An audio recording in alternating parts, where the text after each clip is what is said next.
Hello everyone, welcome to part 2 of Meghalaya Travel series. We started our day quite early because we started from Doki village and we wanted to reach somewhere near Cherrapunji, and on the way we did visit a lot of waterfalls. The first waterfall was Weisawdong waterfall. It's a beautiful three-tiered waterfall and it takes approximately 30 minutes and all of them are stairs. So at the beginning part where you see, they even give out sticks so that you can carry. And at a midpoint, you get a view of the Weisawdong waterfalls with its beautiful and pristine blue colored water. Somewhere in between the trek, you won't see paved steps anywhere, and they have some small makeshift arrangement made with bamboo. And this is a bit tricky, but we did see people, completing this in like 15-20 minutes who were just going very fast. But this one made with just bamboo sticks and wooden steps, we have to be a little careful while getting down, and all the more if you can see the mud was a bit swampy, so we didn't want to slip and cause any accident.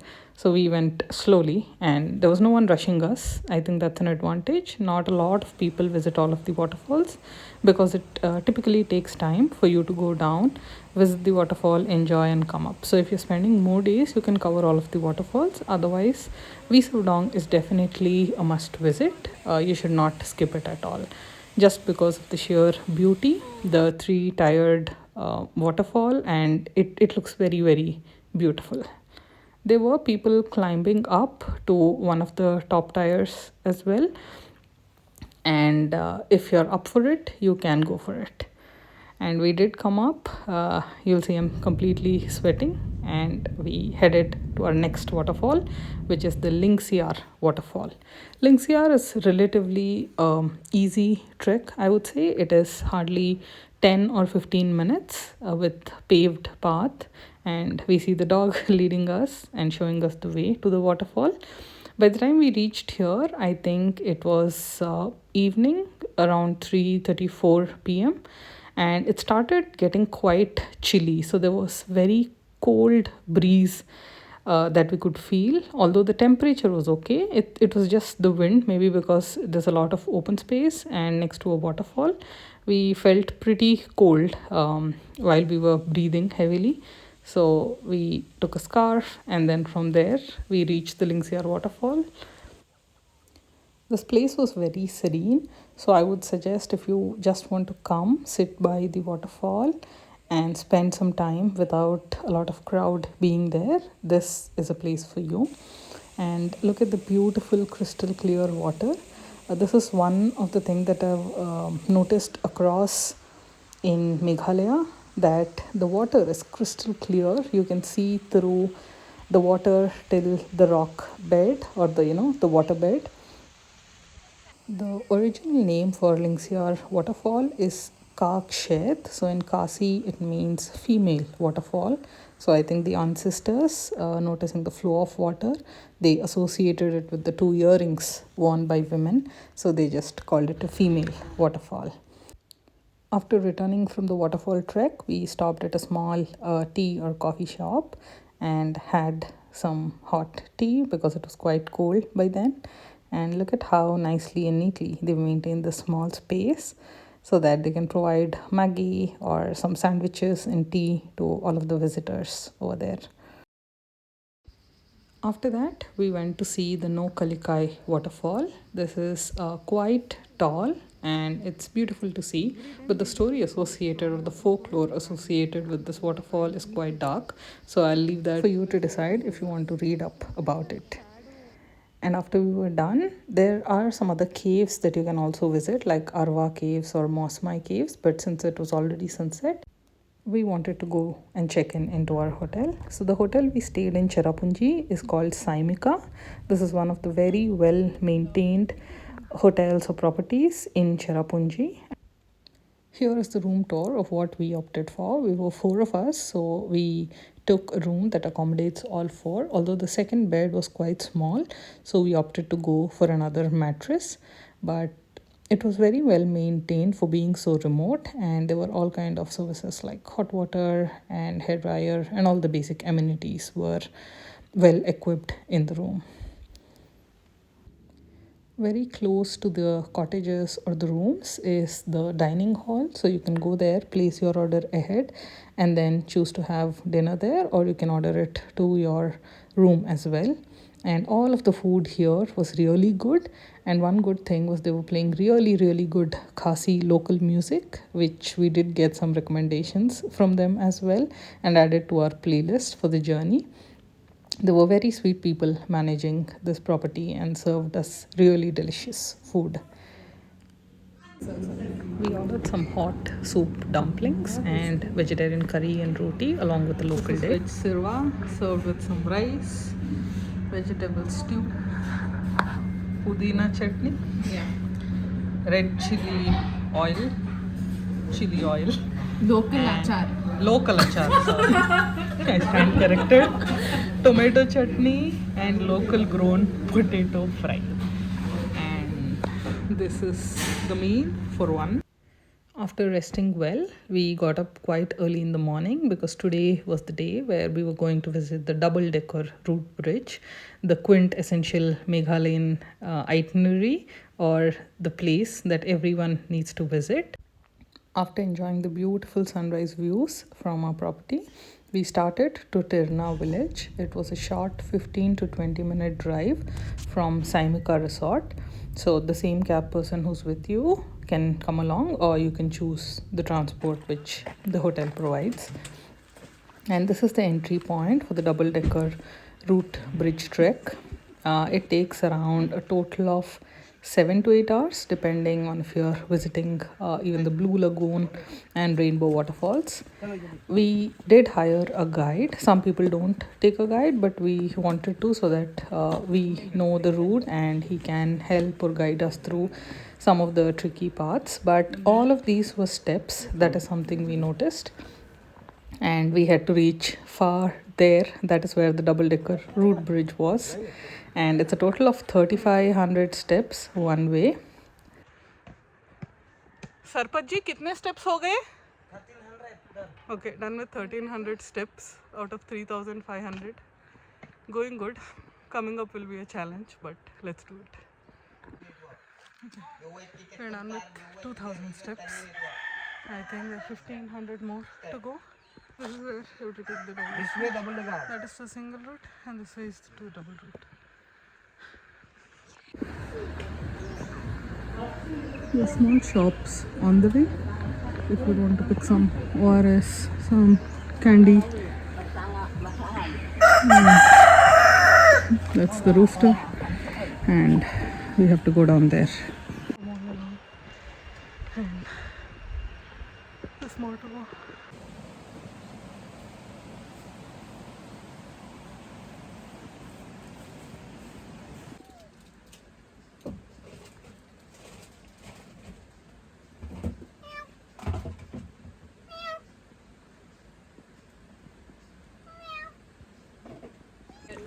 This side is Tirna, that side is Lynkgsiar.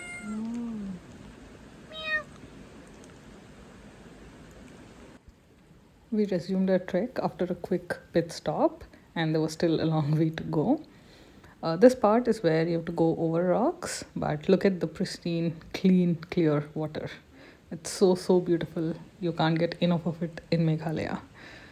You have to cross this bridge that's there, and it's pretty safe. It doesn't shake or wobble, so you'll feel quite safe while you're walking over it, although you see a stream of water flowing beneath you, and it's a beautiful sight to see.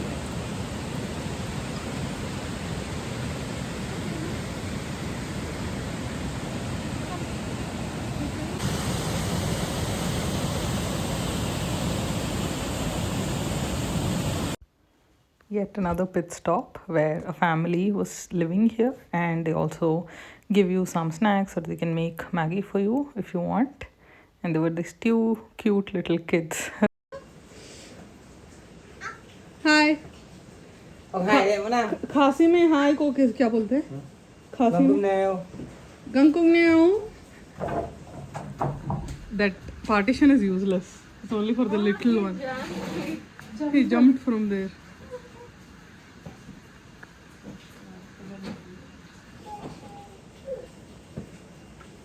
Where's your brother? Where did he go? He went there. Oh, he went there. Call him. Finally, we reached the double decker route bridge after getting down 3,500 steps. All the way down, it's downhill, so there are only stairs you do downwards, but going up is all 3,500 stairs uphill. And the double decker route bridge was very nice, very beautiful. Luckily, we got there before a lot of crowd had set in. That's because we started early, and that's something you should plan for. Try to start at 6:30 from your hotel so that you get to click a lot of pictures, enjoy double decker road bridge in peace and silence. Otherwise, it tends to get too crowded and too noisy as well. And our guide was so helpful here. He actually asked the other two guys who were standing there to move aside so that he could click our pictures and videos as well. So this is something three of us had gone. So he clicked our videos and pictures. He was asking us to post, try out different photo options or poses. That was me and my friend trying to walk from either sides, meet in the middle and say hi, and then walk back. This was also taken by our guide, and he asked us to do this. We were so lucky because in 30 minutes, the time we clicked pictures or videos, and we just came to sit down near the stairs and eat something. There were so many people that had come there, and everyone was practically waiting for their turn to get a picture. People had gotten drones, a lot of camera equipment as well. So always try and start early if you can. Yeah, this is how they built the double decker route bridge. Very strong and very magnificent to watch. After spending around 20 to 30 minutes in the double decker route bridge, we started the ascent back. And there is one homestay as well over here. I don't think it's very well equipped, but if you want to stay for one day so that you can finish the double decker route bridge in one stretch, and then you can stay back at the homestay, and the next day you can go ahead further ahead for the rainbow falls and the blue lagoon. So one of our friends did blue lagoon as well, but two of us, we started to head back because we knew the 3,500 steps would take a really really long time. And on the way back, you can actually take a small detour, and there is a swimming pond or a pool here. The localites there, they offer some change of costume, so they have some swimwear, shorts and t-shirt if you want, and life jackets, so you can rent that and go for swimming here. We didn't opt for it because it felt a little deep and there was no other lifeguard or anyone sitting there, so we opted not to do it. After a lot of sweat and struggle, we finally finished the trek. You won't see a lot of clippings on the way back because we were struggling. We were getting out of breath, so we only wanted to focus on getting done with the trek. And that's us finally finishing the trek successfully. And that was a great sigh of relief to complete it. An amazing guide, Santar. And we were heading back to our hotel. This is an old cement factory that was established apparently in the 1960s, but currently it's not operational due to some challenges. They had to close it down, and it was the time where all of the school kids were coming back in the evening, and we were on our way to go to the hotel and take nice rest. The sunset view was pretty amazing from our room, the balcony in our room. So we enjoyed that for some time. And we did see the stream that was connected behind the property, and we did have access to go to it, but we were done with our step count and energy for the day.